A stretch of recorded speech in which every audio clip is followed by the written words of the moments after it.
नमस्कार प्रिय विद्यार्थियों, हम पंचतंत्र के अपरीक्षित कारक की वानर विडंबित चंद्र भूपति कथा पढ़ रहे थे।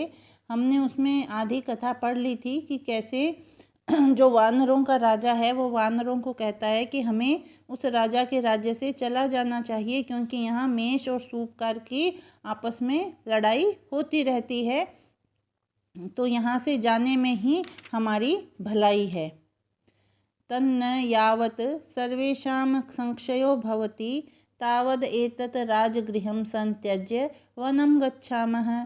तो कह रहे हैं कि जब तक हम सबका क्षय नहीं होता, हम सब मारे नहीं जाएं, तभी तक इस राजा के घर को छोड़कर हम लोगों को वन में चले जाना चाहिए। ये कौन कह रहा है? जो वानरों का राजा है, वह वानरों को बुला करके उनको समझा रहा है। अथ ततस्य वचनं श्रद्धेयं श्रुत्वा मदोद्धता वानरः प्रहस्य प्रोचुः।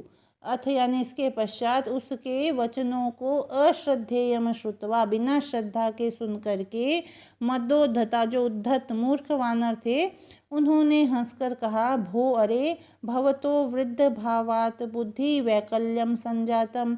अरे आपको तो वृद्धावस्था के कारण आपकी बुद्धि में विकलता आ गई है, बुद्धि भ्रष्ट हो गई है आपकी।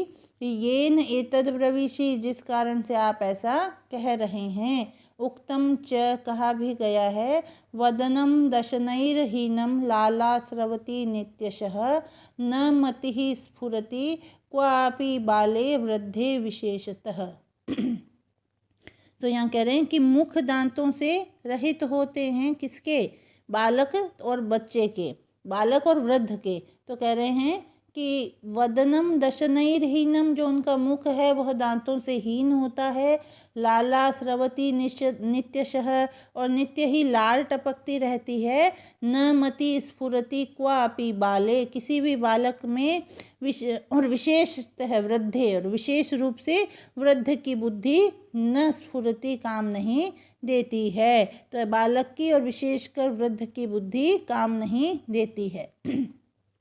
न वयम स्वर्ग समानो उपभोगा नाना विधान भक्ष्य विशेषान राजपुत्रई स्वहस्तदत्तान अमृतकल्पान परित्यज्य तत्राटव्याम कषाय कटु तिक्त क्षार रुक्ष फलानि भक्षयिष्यामः। तो अब तुम्हारे कहने से हम यहाँ राजगृह के सुखों को तथा राजकुमारों के हाथों से दिए गए अमृत तुल्य मधुर मिष्ठानों को छोड़कर जंगल के कशेले, कड़वे, तीते, खट्टे और रूखे फलों को खाने के लिए हम जंगल में कभी भी नहीं जाएंगे। तत् श्रुत्वा अश्रुकलुषां दृष्टिं कृत्वा स प्रोवाच। ऐसा सुनकर आंसुओं से कलुषित दृष्टि करके वह बोला। कौन? बंदरों का जो राजा है वह बोला, आंखों में आंसू भरकर वह वृद्ध वानर बोला, रे रे मूर्खः, अरे अरे मूर्ख, यूयम एतस्य सुखस्य परिणामं न जानीथ। आप लोग इस सुख के परिणाम को नहीं जानते हो। किम पाकर रसास्वादन प्रायम एतत् सुखम परिणामे विषवद भविष्यति, कि जिस प्रकार से किम्पाक यानी एक विष वृक्ष होता है, उसका फल खाते समय किम्पाक रसास्वादन प्रायम एतत् सुखम, प्रायः रसास्वाद के समय तो वह सुखकर प्रतीत होता है, मीठा प्रतीत होता है।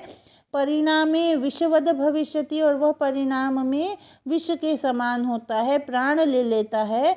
तद अहम कुल क्षयम स्वयं न अवलोकयिष्यामि, इसलिए मैं खुद अपने कुल के क्षय को नहीं देख सकता। सांप्रतम वनम यास्यामि, इसलिए मैं भी वन में जाता हूँ। उक्तम च, कहा भी गया है, मित्रम व्यसन संप्राप्तम स्वस्थानम परपीडितम धन्यास्ते ये न पश्यन्ति देशभंगम कुल क्षयम। तो कह रहे हैं कि ये है जो वानरों का राजा है, वो कह रहा है कि मित्रों की विपत्तियों को और अपने देश, ग्राम, भूमि आदि पर शत्रुओं के अधिकार को और अपने कुल के क्षय को और अपने देश के भंग को जो मनुष्य अपनी आँखों से नहीं देखते हैं, ते धन्यः, वे धन्य हैं, वे ही धन्य हैं। तो मैं भी अपने कुल के क्षय को नहीं देख पाऊंगा, इसलिए मैं भी जंगल में जा रहा हूँ। एवं अभिधाय, ऐसा कहकर सर्वान् तान् परित्यज्य स यूथाधिपो अटव्याम गतः, ऐसा कहकर वह उन सबको छोड़ करके, उनका जो वानर राज था, वानरों का जो सरदार था, वह जंगल में चला गया। अथ, इसके पश्चात तस्मिन् गते अन्यस्मिन् अहनि स मेषो महानसे प्रविष्टो हो, इसके पश्चात उसके जाने के एक दिन बाद ही वह मेंढा रसोई में जो ही घुसा त्यों ही यावत सूपकारेण न अन्य किंचित समासादितम, तो उस सूपकार को और कुछ भी पास में नहीं मिला।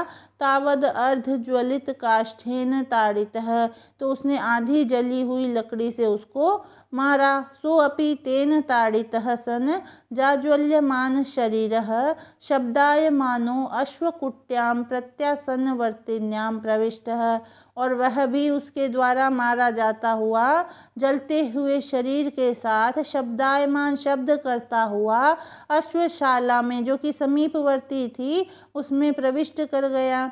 तत्र तृण प्राचुर्य युक्तायां क्षितौ तस्य प्रलुठतः सर्वत्रापि वहनी ज्वालास्तथा समुत्थिता, और वहाँ पर भी तिनकों की प्रचुरता के कारण वह वहाँ जब लौटने लगा तो वहाँ भयंकर आग लग गई। यथा केचिद अश्वः स्फुटित लोचना पंचत्वम गतः, जिससे बहुत से घोड़ों की आंख फूट गई और वे जलकर मर गए। केचिद बंधनानि त्रोटयित्वा, और कुछ बहुत से बंधन तुड़ा करके अर्ध दग्ध शरीरा, आधे जले हुए शरीर वाले, इतश्च इतश्च हृषायमाणः, इधर उधर चिल्लाते हुए धावमाना, दौड़ने लगे। सर्वमपि जन समूह आकुली चक्रः, और पूरे जन समूह को व्याकुल कर दिया, उनमें हड़बड़ मच गई, लोगों में बड़ी हड़बड़ी मच गई। अत्रांतरे, इसी बीच राजा स विषादः, विषाद के साथ शालिहोत्र ज्ञान वेद्यान आहूय प्रोवाच, शालिहोत्र को जानने वाले, शालिहोत्र के जो विशेषज्ञ हैं, जो हैं, उनको बुलाकर, जानकार वैद्यों को बुलाकर बोले, भो अरे प्रोच्यताम येषाम अश्वानाम कच्चित दाह उपशमनोपायः, इन अजले घोड़ों की पीड़ा को शांत करने की कोई औषधि हो तो बताइए। ते अपि शास्त्राणि विलोक्य प्रोचु, वह भी शास्त्रों को देखकर बोले, देव प्रोक्तम अत्र विषये भगवता शालिहोत्रेण, इस विषय में महाराज शालिहोत्र के द्वारा यह कहा है कि कपीनाम मेदसो दोषो वहनी दाह समुद्भवः अश्वानाम नाशम अभ्येति तमः सूर्योदये यथा, तो के बंदरों की जो चर्बी से घोड़ों की दाह जनित पीड़ा उसी प्रकार तुरंत दूर होती है जैसे सूर्योदय, सूर्य के उदय होने पर तमह यानी अंधकार दूर हो जाता है। इसलिए यहाँ हमें वानरों की वसा या जो चर्बी है वह चाहिए। तत्क्रियताम एतत् चिकित्सितम द्राक यावदेते न दाह दोषेण विनश्यन्ति, तो हमें यह चिकित्सा शीघ्र ही कराइए, नहीं तो यह घोड़े जलने की पीड़ा से मर जाएंगे, नष्ट हो जाएंगे।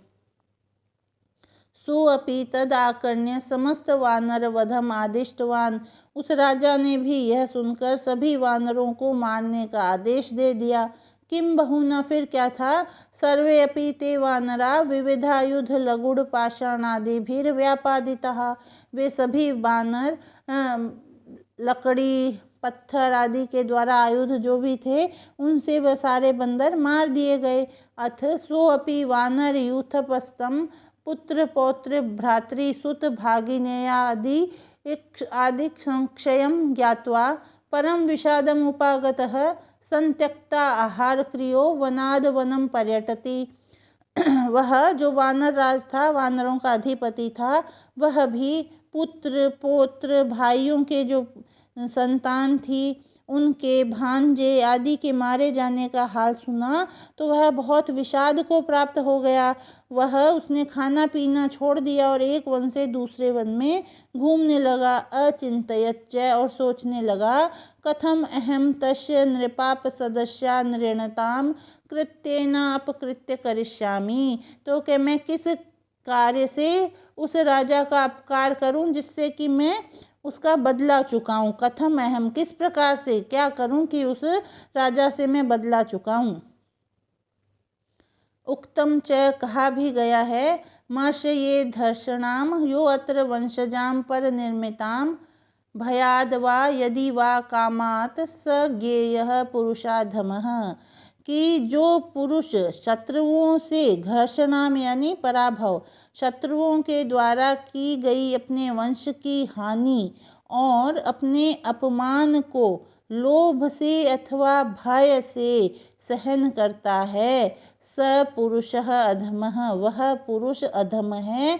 और क्या है, कायर है। उस पुरुष को कायर और अधम समझना चाहिए जो लोभ या भय से अपने वंश की हानि और अपमान को सहन कर जाता है। अथ तेन वृद्धवानरेण कुत्रचित पिपासाकुलेन भ्रमता पद्मिनी षण्डमण्डितं सरः समासादितम्। फिर उस वृद्ध वानर ने प्यास से व्याकुल होकर जल को खोजते हुए, वह जो वृद्ध वानर था वह पद कमल की लताओं के झुंड से शोभित एक सरोवर के किनारे पहुंचा। तद्य यावत् सूक्ष्मेक्षिकया अवलोकयति तावद् वनचर मनुष्याणां पदपंक्ति प्रवेशो अस्ति न निष्क्रमणम्। तो वहाँ पहुंचकर उसने बड़ी सूक्ष्म दृष्टि से इधर उधर देखा तो उसे मालूम हुआ कि इस सरोवर में आने वाले जीव जंतु और मनुष्यों के पांवों के निशान तो है, न निष्क्रमणम, लेकिन वापस जाने के नहीं है। ततश्चिंतितम, फिर उसने सोचा कि नूनम अत्र जलांते दुष्ट ग्राहेण भाव्यम, कि निश्चय ही इस जल में दुष्ट मगरमच्छ हैं। तत् पद्मिनी नालम आदाय दूरस्थो अपि जलम पिबामी, तो फिर मैं पदकमल नाल लेकर दूर से स्थित होकर ही जल पी लेता हूँ। तो इस प्रकार उसने अपनी जो सूक्ष्म दृष्टि से ये अवलोकन करके वह उस तालाब के पास नहीं गया और उसने कमल नाल से दूर से ही उस तालाब से पानी पीना प्रारंभ कर दिया। फिर तथा अनुष्ठिते तन मध्यात राक्षसो निष्क्रम्य रत्नमाला विभूषित कंठ स्तम उवाच। ऐसा करने पर उस सरोवर के बीच में से एक राक्षस निकला जो रत्नमाला विभूषित कंठ है, जिसके कंठ में रत्न की मालाएं थी, और वह बोला, भो अत्र यह सलीले प्रवेशम करोति स मे भक्षः इति। यहाँ इस जल में जो भी प्रवेश करता है उसे मैं खा जाता हूँ, वह मेरा भक्ष्य हो जाता है। तन्ना अस्ति धूर्त तरस्त्वत समो अन्यो, लेकिन तुम्हारे समान मैंने दूसरा धूर्त नहीं देखा जो यह पानीयम अनेन विधि न पीबती, जो पानी को इस विधि से पीता हो, दूर से ही जल पीता हो। ततस्तुष्टो अहम, इसलिए मैं तुमसे संतुष्ट हूँ। प्रार्थयस्व हृदय वांछितम, तुम्हारे हृदय में जो भी हो, जो भी तुम्हारी इच्छा हो वह तुम मुझसे मांग लो। कपिर आह, वानर बोला, भो अरे कियति ते भक्षण शक्ति ही, तुम्हारी भक्षण शक्ति कितनी है, तुम कितना खा सकते हो। स आह, वह बोला, शत सहस्रायुत लक्षाण्यपि जल प्रविष्टानि भक्षयामि, कि इस जल में यदि 100, 1000 या 10,000 या लाख भी प्राणी घुस जाए तो भी मैं उन्हें खा सकता हूँ। बाह्यतः शृगालो अपि माम धर्षयति, और लेकिन बाहर तो सियार भी, जो गीदड़ है, वह भी मुझे डरा सकता है। वानर आह, वानर बोला, अस्ति में केनचिद भूपतिना सह अत्यंतम वैरम मेरा किसी राजा के साथ अत्यंत वैर है। यद्येनाम रत्नमालां मे प्रयच्छसि तत् सपरिवारमपि तं भूपतिं प्रावाक् प्रपंचेन लोभयित्वा अत्र सरसि प्रवेशयामि। यदि तुम मुझे तुम्हारी ये रत्नमाला दे दो तो मैं सपरिवार उस राजा को वाणी के प्रपंच से लोभित करके इस सरोवर में प्रवेशयामि प्रविष्ट करा दूंगा।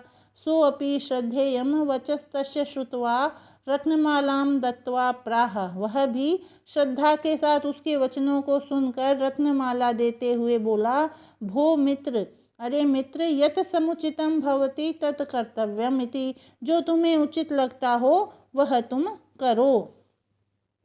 फिर आगे वह उसको माला दे देता है वानर को, और आगे क्या होता है वो अब हम इस कथा का जो अगला अंश है अगले वीडियो में देखेंगे। आज के वीडियो के लिए बस इतना ही। धन्यवाद।